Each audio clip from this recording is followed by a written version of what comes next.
Okay, good afternoon, YouTube. This is CPJR coming at you with the second video.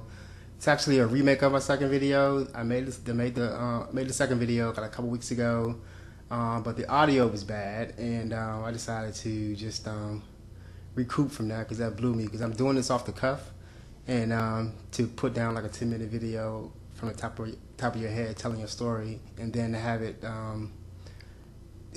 be to have the sound totally bad, kind of blew me. So anyway, here I am again, Sunday, August 1st, and today I'm going to talk about, why I'm doing these videos, these series of videos, and I'm going to talk about my deconversion story, what brought me out of the Christian faith and the black church, the black Protestant Baptist church that I belong to.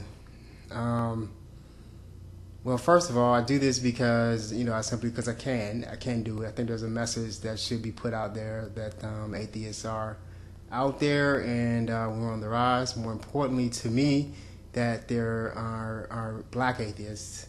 There are black non-theists, people who live without a faith in a God, people who live without a belief in a God, people who were able to just get up and make rational decisions and believe that it was those rational decisions that got them to where they are.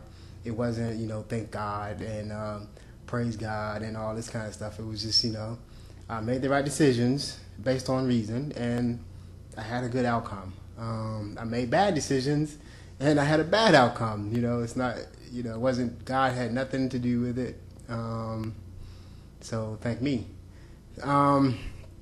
So first I want to say, I want to start with my deconversion story. I started, like I said, I was born into a family that practiced, they were Baptists and in Atlanta, Georgia. And I remember myself going to church every Sunday with my parents. And the first thing I remember about church was the communion. Every communion Sunday, you got they had the little couple juice, which is supposed to be the blood of God, and you got the little piece of cracker, which was supposed to be the flesh of God. And you were supposed to do this because Jesus said, do this. Take communion, a communal. But when you really read the Bible, and I know most Christians don't actually read the Bible, there's actually supposed to be a communal dinner that's supposed to be done, and not necessarily a ceremony, which has been reduced to. That's the ridiculousness of it.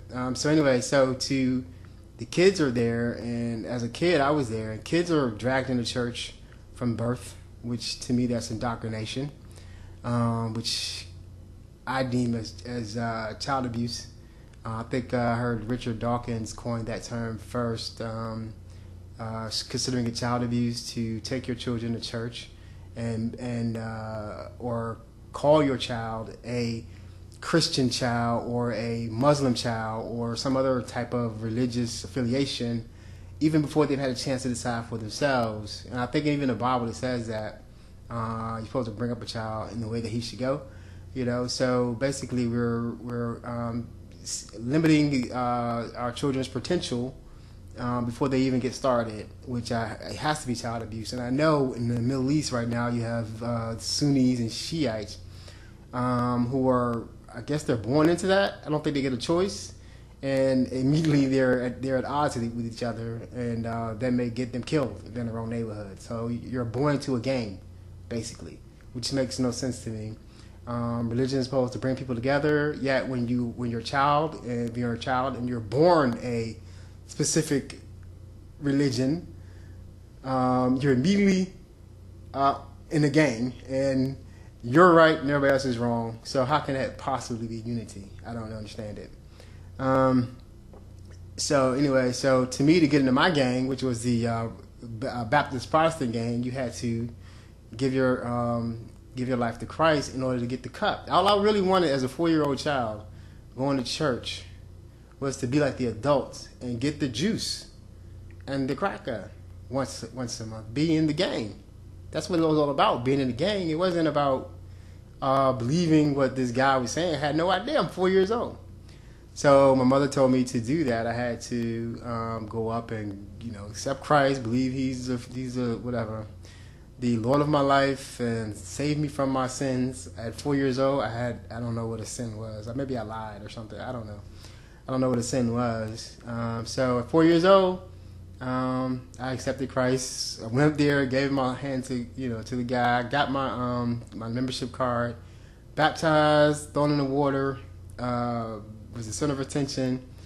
4 years old, giving life to Christ, and I got my juice from that point on every Sunday, from what I can remember. This gonna be the first part of my story, but I remember moving from Atlanta, Georgia. We moved to the Washington D.C. area when my father got promoted. My mother joined to work in the government, and we moved into a neighborhood, predominantly white neighborhood at the time. A PG back in a long time ago, like in the 70s. It was predominantly white neighborhood out in Oxon Hill, and there weren't any black churches. So nearby, the black churches were in the city, and my parents, I don't think, wanted to go to the city. I think we went a couple times. I remember this specifically. We went a couple times, and then we just stopped going altogether. There was no more church. And I don't think we started back up going. We didn't go to church all the way up until I was maybe 18. Now they finally built a church. The neighborhood shifted to a black neighborhood. There were actually white churches in the neighborhood. The neighborhood shifted to a black neighborhood, and then my parents went right back to church and joined the church. And then that's when I went back into the church. I'm kind of glad that it happened that way, because during that time of growing up and not actually getting a further pounding or further and being further, I don't know the word I want to use, but getting it reinforced, those Christian values and teachings, left a big gap. So by the time I was 18, I was pretty secular, really out doing what I wanted to do for myself and having, good time, a lot of good stories. Maybe we'll talk about them sometimes. But by the time I was 18, I was really into, wild side of life. So actually looking for something before going to college, my parents going back to church seemed like a good idea, I remember I had good memories of it. You got juice and crackers, and people always smiled and hugged, and, it's our community. So right back into the church I went, and immediately I remembered that it was boring. And it was the most ridiculous, boring time of my life. But I pressed on and just started reading and studying and accepting the dogma and the doctrine of the Baptist Church. And I'm going to leave it right there for now, because after that I went on to college and got into the debate of atheism at the time with the UAB in Alabama. Got into the debate of, is there a God, is there not a God? Tried to join a real Southern Baptist church in Birmingham, Alabama, and that was interesting. I'll talk about that next time. I'll leave it right there. Me going to a Baptist church in Birmingham, Alabama. Coming from my background, I was growing up north, and then going down there and seeing, the real, the big hat ladies and the real deacon boards, and and all that stuff. And you really been put in your place when you join that institution. So, but I want to give a plug to Sam Harris is going to be in D.C. On October 12th, and 2010. He's going to be at the Lisner Auditorium. He's going to be talking about what is he talking about? I think he's going to be talking about the moral standard. I think the moral landscape. Tickets are like $10. I think at Ticket Center. I got mine.